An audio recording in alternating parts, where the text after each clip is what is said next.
I hope a lot of you that are grown, live on your own, pay your own rent, food, medical, insurance bills, realize you are so deserving of so much more than you ever dreamed of. And it's only you that can get it for you. Not the husband, not the wife, not the cat, not the dog, not mom, not the kids. And in 25 years you're going to say, "Gee, I should have done this or I should have done that." Well, it's your turn. I was just having this talk with a client and reminding her, your kids are grown.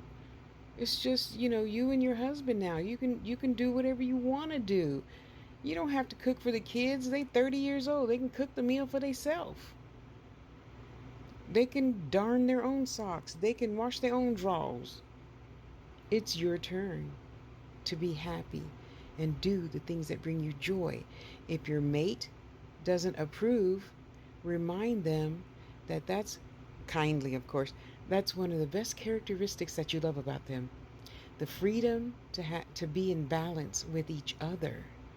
Yes. It's my turn.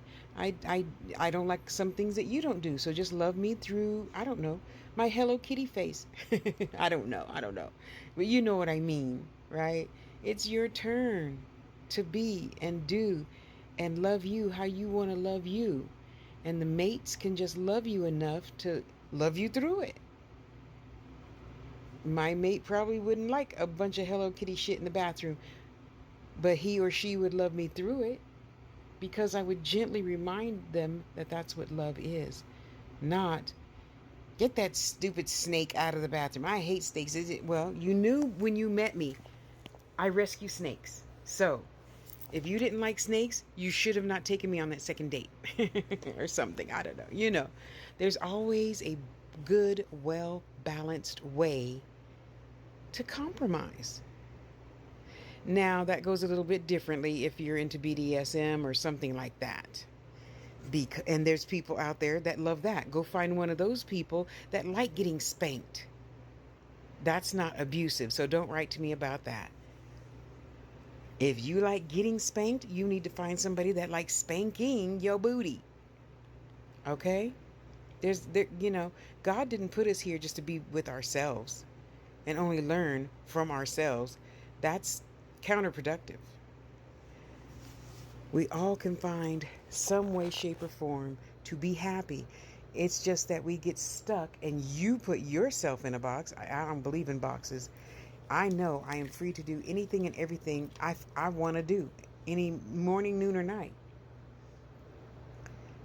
and be happy in order to be and stay happy. Balance. Balance is the key to everything: spiritual, physical, mental, everything. Balance. Yeah. So I'm not going to play the whole song, but this song is one I dedicated to myself when I moved out for the first time. My mother took a trip to Hawaii and I moved out while she was gone. Oh, she was so pissed. Cause me and my mama we're like twins, man. I tell her everything, and she was heartbroken that I moved out while she was gone. But I knew if I waited till she come back, she would talk me out of it. So that's why I did that. And this is the song I played for my home warming party. I'm not going to play it all. You got to go to YouTube and play it for yourself, because I don't want YouTube or any other social media to take it down. So we'll play it for like 30 seconds and you get the gist of the song. It's right there. It's my turn. And I played this in 1981, when I moved out of my mother's house.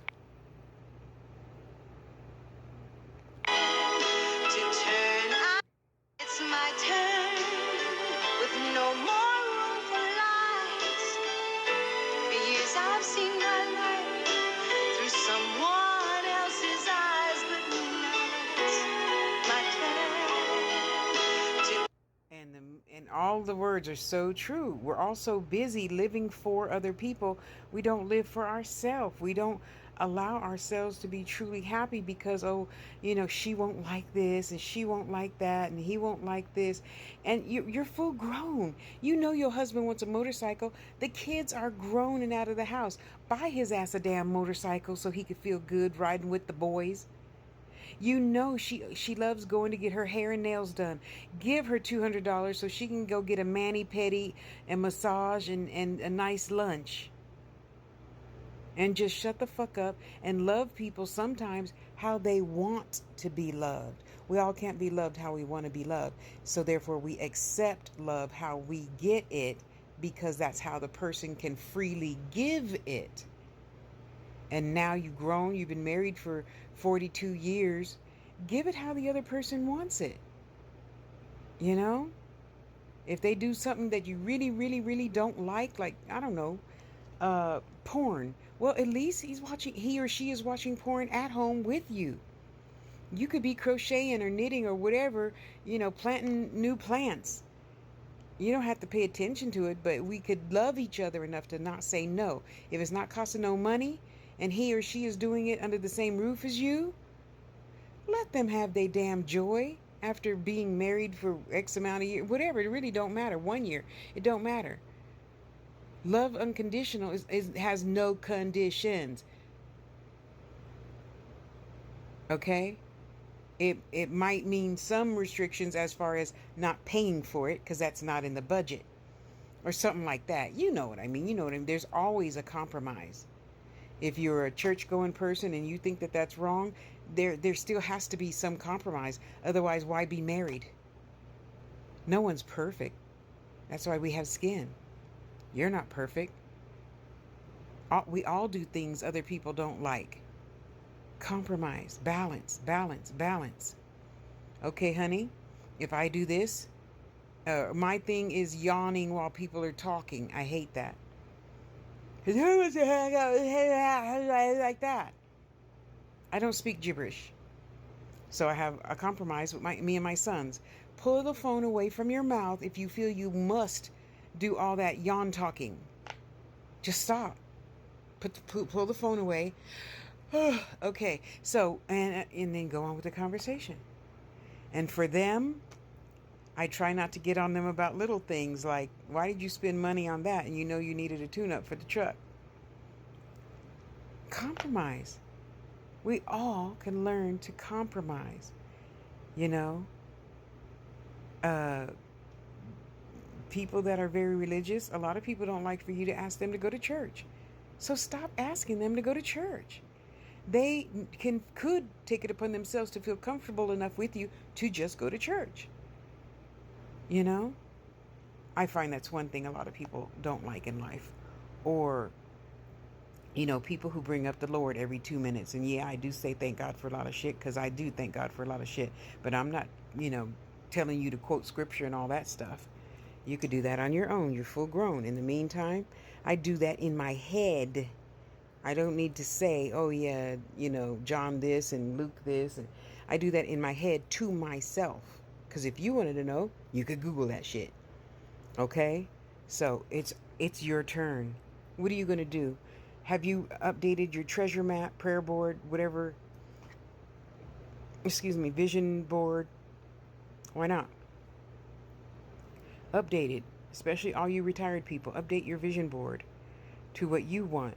And look at each other's vision board. So you know what to get him for Christmas and he knows what to get you for Christmas because it's on your vision board. She wants to go to a salon thing that she saw on Tell Live Vision. Okay, give her that. He wants a new golf set. I don't know. Get him that. Not to the extent of getting a second mortgage, but there's always a way. Make it a way possible to love the person you say I love you to. You didn't fall in love and get married just because you had nothing better to do on Saturday night. Love them how they want to be loved most of the time. And see what you get back. Yep, you get what you give. I love you. Go love on yourself. And then love the one you're in love with. And remind them why you love them. Make a whole list. Put it in a card. Put it in something that they would love to receive. Ice cream. I don't know. But it's your turn. What are you going to do?